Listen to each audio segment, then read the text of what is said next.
අද අපේ රටේ බොහෝ දෙනෙකුට මේ ප්‍රශ්නයක් තියෙනවා විශේෂයෙන් මේ බෞද්ධ අයට මේ බුදු පිළිමේ තියන්නේ ගෙදර කොයි පැත්තටද? තියන්න හොඳම තැන කොතනද? කියලා නොයෙක් දින ප්‍රශ්න අහනවා.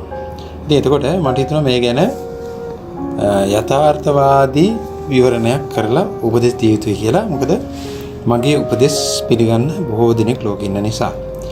දැන් අපි පළවෙනියෙන් බලමු දැනට බුදු පිළිමේ ගෙවල් වල තියෙන්නේ කොහෙද කියලා. අපි ගෙදරකට ගියොත් අපි දකින්න හුඟක් වෙලාවට ගෙදර කොහරි කෝනර් එකක කාටවත් ඩිස්ටර්බ් වෙන්නේ නැති තැනක බුදුන් වහන්සේ වැඩ ඉන්නවා. සමහර අයගේ පොඩි කොරිඩෝ වගේ තැනක. අපේ හිතවතෙක් මෑතක නැති වුණා. එතුමා සෑහෙන කාලයක් රෝගීව හිටියේ. මමත් ගෙදරට ගිහිල්ලා බලනකොට ගොඩ දාන්න බැරි තත්ත්වය තේරුණා. බුදු පිළිමේ තියලා තිබුණේ හැරිලා ගිහින් අඳුරු දෙබොක්කාවක් මුල්ලේ ටෝච් එක ගැහුවාම අපිට බුදුරජාණන් වහන්සේ පේන තරක හිටියේ. හිතන්න කොයිතරම්ද අඳුරු ගුහාවක්.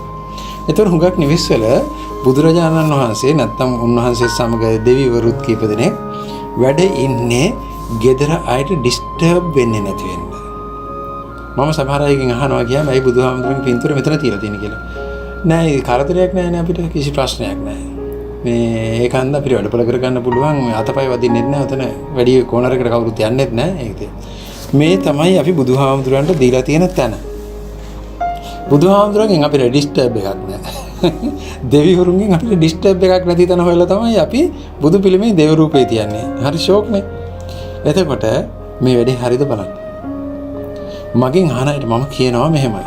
බුදුරජාණන් වහන්සේ සැබවින්ම ඉන්නවා කියලා හිතාගෙනයි අපි පුදු පූජා පවත්වන්නේ. දෙවිවරුන්ගේ පිළිම දීලා අපි වන්දනා කරන්නේ දෙවියෝ සැබවින්ම මෙතන ඉන්නවා කියලා හිතාගෙනයි. එතකොට අපි මොනතරම් හිතට බොරුවක්ද කරන්නේ මුල්ලක තැබීමෙන්. ඒ කියන්නේ අපි හොඳටම දන්නවා බුදුහාමුදුරනේ මේ ඉන්නේ පිළිමයක් කියලා.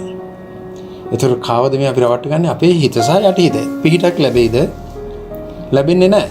එතකොට බුදුරජාණන් වහන්සේ ඉන්නවායි කියලා හිතට යටිහිතට දැනෙන්න නම් කාවදින්න නම් මේ පිළිමේ හෝ පින්තූරේ හෝ අපි බුදුරජාණන් වහන්සේ වැඩිය නම් ඉන්න ආකාරයෙන් සැලකිය යුතුයි. එතකොට කෙනෙකුට කියන්න පුළුවන් එහෙමනම් බුදුරජාණන් වහන්සේ වැඩියොත් අපි ශාලේ හොඳම පුටුවට සුදු රෙද්දක් දාලා පාවඩ දාලා කරන්න පුළුවන් ඉහෙළම සැලකිලි කරලා තමයි උන්වහන්සේව අපි මෙතන වඩා හිඳවන්නේ කියලා කෙනෙකුට කියන්න පුළුවන්. නමුත් දැන් අපේ ශාලේ පුටුවේ එහෙම එකක් කරලා තියන්න පුළුවන්ද කියලා. ඒක හරි. 아무ත් එක්ක આવත් වාඩි වෙන්න තියෙන සැටියේ එහෙම දෙයක් කරලා තියන්න බෑ. තිබ්බත් වැරදුත් නැහැ. සමහර රටවල් වල අපි දැකලා තියෙනවා පුටුවක් වෙන් කරලා ඒ ආකාරයෙන් තියෙන රටවල් තියෙනවා. එතකොට ඔබට පුළුවන් ආසනයක් ඇතුව හෝ නැතුව හෝ පිළිමය ගෙයි හොඳම තැන එන කෙනෙකුට වන්දනා කරන්න පුළුවන් වෙන්න ශාලේ හොඳට එළිය වැටෙන තැනක ඊටාම පිරිසුදු තැනක බුදුරජාණන් වහන්සේ ඉන්න මෙතනයි පුටුවක්ම අවශ්‍ය නැහැ. හොඳම තැන ගෞරවයෙන් කෙනෙක් වාඩිලා ඉන්නවනම් ඊට ඉහළ තැනක ලස්සනට වඩා හිඳවන්න හොඳ ලස්සන ආසනයක් එතන පනවන ආසනයක් කියන පුටුවක් නොවේ. ඒ අර ස්ටෑන්ඩ් එකක් වගේ ලස්සන එකක් හදන්න අර පන්සල් වලටම ගියාම ඔබ දැකලා ඇතිනේ. අපි අර දාන වලටම වඩමනකොට අපි ලස්සන ස්ටෑන්ඩ් එකක් ගේනවනේ අර ධාතුන් වහන්සේ තියනන්නේ. වගේ ලස්සන තැනක් හදන්න පුළුවන්.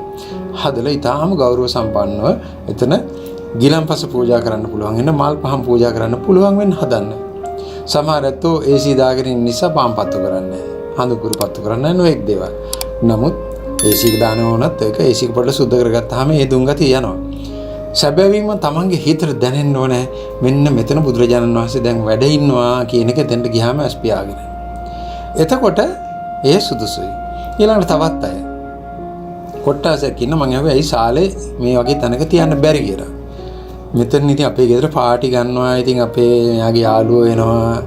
හස්බන්ඩ් යාළුවෝත් ඇවිල්ලා මෙතන ඩ්‍රින්ක්ස් දානවා. බුදුහාමුදුරුවෝ ඉන්න එකමයි හොඳ ඩ්‍රින්ක්ස් දාන්න බැරි වෙන්නේ. එතකොට බුදුරජාණන් වහන්සේ නම් ඒවා බල්ලි ඉවරලා උන්වහන්සේ කොහොමත් ඒ ගැන උන්වහන්සේ ඊටාම ඉහළට සිත දියුණු කරගත්ත කෙනෙක් නිසා සංවේග ධර්ම සංවේගයටපත් වෙයි. නමුත් ඔබට බුදුහාමුදුරුවෝ දැක්කහම බෝතලේ එපා වෙන තැනක් හදනවා නම් කොච්චර හොඳයිද?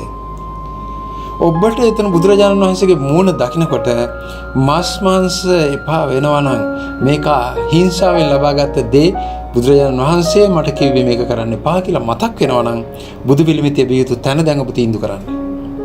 අන්න එතන තමයි පාටි දාන්න බැරි වෙන තියන්නේ. ගෙදර පරිසරයෙන් ගෙදර කෙනාගේ බීම හෝ ඒ මත්ද්‍රව්‍ය නැත්තම් ඒ මස් මාංශ කන එක නැවතිනවා නම් හිරිහැරයක් නැතුව සිල්වතෙක් බවට පත් වෙනවා නම් අන්න බුදුරජාණන් වහන්සේගේ පිළිමෙන් අන්න දෙවියන් වහන්සේගේ පිළිමෙන් ඔබේ ජීවිතය යහපත් වුණා කියලා අපිට හිතන්න පුළුවන්. එතකොට බොනාය කරන දෙයක් තමයි මේ බුදු පිළිමේ හංගන එක. බුදු පිළිමෙට නොපෙනී බොන්න. තව අය ඉන්නවා බුදු පිළිමේ තියෙද්දිම බල බල අය. ඒගොල්ලෝ පැහැදිලිවම ඒ කියන්නේ දන්නවා යටිහිතෙන්ම මේ තියෙන්නේ මැටි පිළිමයක් මේකට පේන්නේ නැහැ කියලා. ඉතින් එතකොට පිහිට ගන්න කෙසේද? බුදුහාමුදුරු හැංගිලා ඉඳලා දෙවියොත් එක්ක ඔබට පිහිට වුණාම විතරක් ගිහලා අනේ පිහිට වෙන්න අනේ බුදුරජාණන් වහන්සේ අපි මල් පූජා කරා ඔක්කොම කරා පින් අනුමෝදන් කරා. ඕන වෙනකොට ඔබට පිළිමේ බුදුරජාණන් වහන්සේ ඕන අනිත් වෙලාවට ඔබට ඩිස්ටර්බ් නොවන තැනක උන්වහන්සේ මහා කරුණාවෙන් වැඩ සිටිය යුතුයිද මුල්ලකට වෙලා ඒක. අනික් කාරණේ කොයි දිශාවටද තියන්නේ? බුදුරජාණන් වහන්සේගේ පිළිමේ තියෙන දිශාව මන් දන්නේ මේක ගෙනාපු කෙනා සමාජයේ කවුද කියලා කවුරුණත් මිත්‍යා දෘෂ්ටිකයෙක්. ඒතර ජ්‍යොතිෂයෙන් කියයි මන් දන්නේ මොකෙන්ද කියන්නේ කියලා ජ්‍යොතිෂ කට්ටිය සමා වෙන්න ඔයාලා කියන්නේ නැත්තම් කියනවනම් මට එතන සමාවක් අවශ්‍ය නැහැ. ඔබ මිත්‍යා දෘෂ්ටියේ ඉන්නේ. හේතුව බුදුරජාණන් වහන්සේ සදිසා අධිපති. සියලු දිශාවන්ට තුන් ලෝකෙටම අධිපති කෙනාට ආයේ මොකද්ද දිශාව? සියලු දිශාවන් උන්වහන්සේට අයිති. සියලු දිශාවන් වලට උන්වහන්සේගේ ඒ ධර්ම කිරණ පැතිරෙනවා. ආයේ කිසිම සමාවට කාරණයක් නිදහසට කාරණයක් නැහැ. ඔබට පහසු පැත්තක ඔබ දිහා බලන් ඉන්න විදිහට ඔබට සිතට සැනසෙල්ලක් ඕනෙලාවට හොඳම උපකරණය කියන වචනේ වැරදි. හොඳම දේ තමයි බුදුරජාණන් වහන්සේගේ ඒ ශාන්ත වූ මූණ දිහා බලනකොට ඔබේ සිතුවිලි සම්පූර්ණයෙන් වෙනස් වෙනවා. ඔබට ඇවිල්ලා තියෙන නරක සිතුවිල්ලක් ආවොත් ඒ සිතුවිල්ල පහ වෙනවා. එයයි බුදුරජාණන් වහන්සේගේ මූණේ විශේෂත්වය. ඒක ශාන්ත දාන්ත මූණක්. බලන්න මේ ශාස්ත්‍රරුන්ගේ මූණ දිහා බලලා කවදාවත් ඔබට රාගේ කාමයේ ඇවිස්සෙනවද? ක්‍රෝධ සිතුවිල්ලෙන් වැඩි වෙලාවක් ඉන්න පුළුවන් ද මේ මූණ දිහා බලාගෙන? මෙහයි වටිනාකම. ඒ ශිල්පින් බුදුරජාණන් වහන්සේ විශ්වාසය නිර්මාණය කරලා තියෙන්නේ ඒවත් හිතලයි. ඒක නිසා මේ ප්‍රයෝජනයක් ගන්න පුළුවන් වෙන මිත්‍යා දෘෂ්ටිින්වත් එන්න. ඕවා තමයි මිත්‍යා දෘෂ්ටි. ගෙදර බුදු පිළිම තියන්න හොඳ නැහැ. ගෙදර පානපත්තු කරන්න හොඳ නැහැලු. පානකින් කරන්නේ ආලෝකයක්. අඳුර පහ කිරීම. එතකොට නිවසක අඳුර පහ වෙන එක හොඳ නැද්ද? අඳුරද ඕනේ? කොච්චර හරි ආලෝක තියෙනවා නම් හොඳයි. විශේෂයෙන් පොල් තෙල් ආලෝකය ඉතාම හොඳයි. අපි දන්නවා විස බීජ පවායකට මර්ධනය වෙනවා. ඊළඟට මම දන්න දේ තමයි දෙවි දේවතාවුන් වහන්සේගේ බැල්මයකට ලැබෙනවා. එතකොට අපි දන්නවා අඩි 3කට පහළින් ගාක් පොළොවට පහළින්ම තිබ්බොත් ඒකට සමහර වෙලාවල් වලට ඔය මලගේ ප්‍රාණකාරිණී බැල්ම ලැබෙනවා කියලා කතාවක් තියෙනවා. ඒකත් සමහර විටත් වෙන්න පුළුවන් හුඟා පහළින් තියන්නත් එපා. මොකද පහනක් තියන්නේ අපි ශාස්ත්‍රඥ වහන්සේ ගාව නැත්නම් දෙවි කෙනෙක් ගාවනේ. එතකොට ඒවා ඉහළින් තිබිය යුතුයි. අපේ හුස්ම වැදිනකොටත් එඩි ඉහළින්. මොකද අති පාරිශුද්ධ භාවයට එතන තිබිය යුතුයි. නැත්නම් දෙවි කෙනෙකුට එතන වැඩම කරන්නත් බෑ. දිව්‍ය ශක්තියක් වැඩම කරන්න බෑ. මොකද අපි ප්‍රාශ්වාස වාතයේ පිරිසිදුනේ අපි දන්නවා. ඒ නිසා ඊට ටිකක් ඉහළින් තියෙනවා නම් හොඳයි. හැබැයි දිශාගත කරන්න යන්න එපා. බුදුරජාණන් වහන්සේ උන්වහන්සේ සදිශාගත වෙලා ඉවරයි. උන්වහන්සේ ත්‍රිලෝකාග්‍රයි. ත්‍රිලෝකාධිපති. ඒක නිසා තුන් ලෝකෙට අධිපති කියන්නේ එතන ආයේ දිශා ගැන කතා කරන්න දෙයක් නැහැ. කවුරු හරි කියනවා නම් බුදු පිළිමේ තියන්න උතුරට මේක නැගෙනහිරට එහෙම කියනවා නම් එයා පැහැදිලිව මිත්‍යා දෘෂ්ටිකයෙක්. මොකද අනිත් දිශා කාගේද? ඔබ බය නැතුව තියන්න ඔබට හොඳට පේන විදියට. අපි නොඑක් ප්‍රශ්න මත ගේ ඇතුළට එන්න පුළුවන්.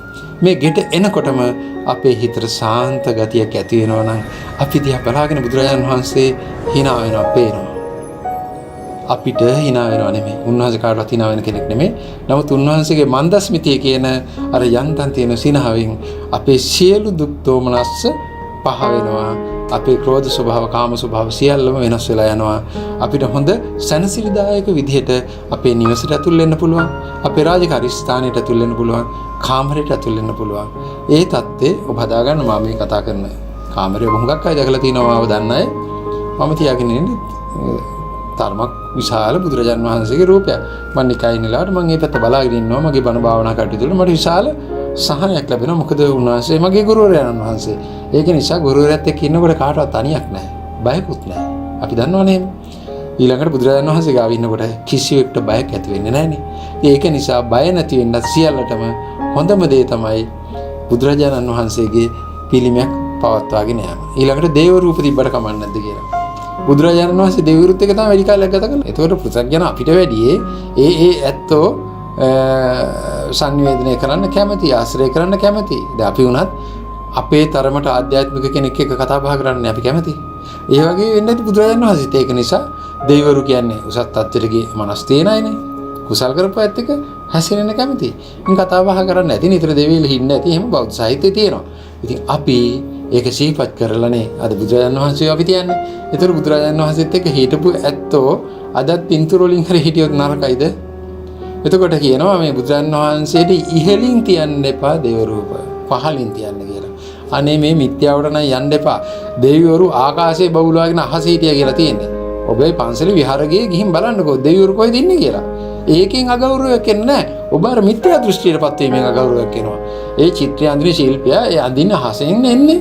ඉතින් අහසෙන් ඇවිල්ලා තියෙනවා කියන්නේ බුදුරජාණන් වහන්සේට ඉහළින් දෙවිවරු තැබීමක් එතන සිද්ධ වෙන්නේ නැහැ. අපි තිබ්බා කියලා ඉහළට යන්නෙත් නැහැ.